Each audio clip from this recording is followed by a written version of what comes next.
ऐसे कई लोग थे जो प्राइवेट लोग जाके घरों में छापेमारी करते थे।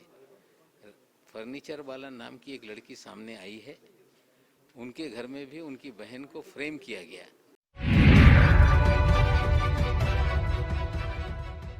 नमस्कार, इन खबर में आपका स्वागत है। आर्यन खान की हाई कोर्ट के आदेश के बाद रिहाई हो गई, लेकिन एनसीबी वर्सेज नवाब मलिक में जो झगड़ा पैदा हुआ है वो खत्म होने वाला नहीं है।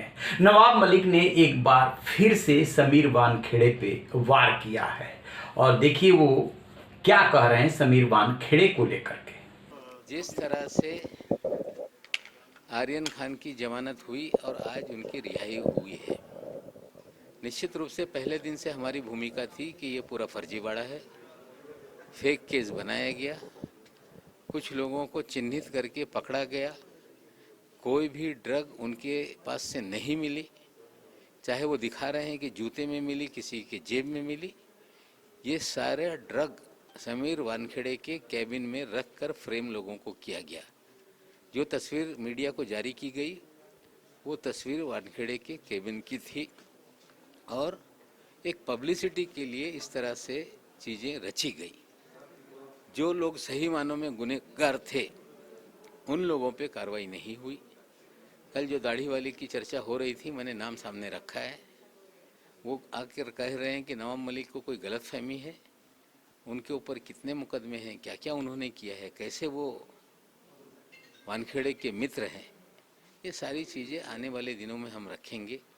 हमारी लड़ाई व्यक्तिगत नहीं है, हमारी लड़ाई है फर्जीवाड़े की। वानखेड़े ने एक प्राइवेट आर्मी बना रखी थी, उस प्राइवेट आर्मी में सारे मुंबई और अतराफ के बोगस लोगों का एक आर्मी तैयार की गई। केपी गोसावी उसका सदस्य, फ्लेचर पटेल उसका सदस्य। ऐसे कई लोग थे जो प्राइवेट लोग जाके घरों में छापेमारी करते थे। फर्नीचर वाला नाम की एक लड़की सामने आई है, उनके घर में भी उनकी बहन को फ्रेम किया गया और उसकी बहन ने कहा है कि हमारे घर पे जो लोग आए थे अधिकारी नहीं, ये प्राइवेट लोग थे। और उसने, जब मैंने फ्लेचर पटेल को सामने लाया, उसने पहचाना है। कल टेलीफोन पे कुछ पत्रकारों से उसने बात की है, उसको भी डराया जा रहा है। हमें लगता है वो हिम्मत जुटाएंगे। ऐसे सैकड़ों हजारों लोग शहर में हैं जिन्हें डरा डरा के बोगस मुकदमों में फंसाया गया, उगाही की गई। हमें लगता है जिस दिशा में अब जांच जा रही है, एनसीबी स्वयं विजिलेंस की जांच कर रही है, मुंबई पुलिस ने भी बहुत सारी कंप्लेंट मिलने के बाद। तो जैसा कि आपने सुना, उन्होंने कहा कि मेरी लड़ाई व्यक्तिगत नहीं है। दरअसल समीर वानखेड़े ने वहां पे एक वानखेड़े सेना बना ली थी, उसमें फ्लेचर पटेल, किरण गोसावी जैसे न जाने कितने लोगों को शामिल किया था और इन्हीं लोगों की मार्फत वसूली का धंधा वो चला रहे थे और इन्हीं के टिप्स पे कार्रवाई कर रहे थे।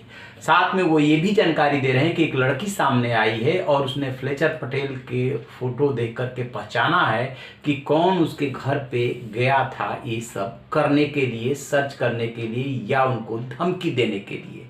कहने का मतलब ये है कि जिस तरीके से नवाब मलिक एक के बाद एक अपने तीर छोड़ रहे हैं और उधर से जो दूसरा पक्ष है वो उसके पे सफाई दे रहा है, ये अभी सिलसिला अनवरत चलने वाला है।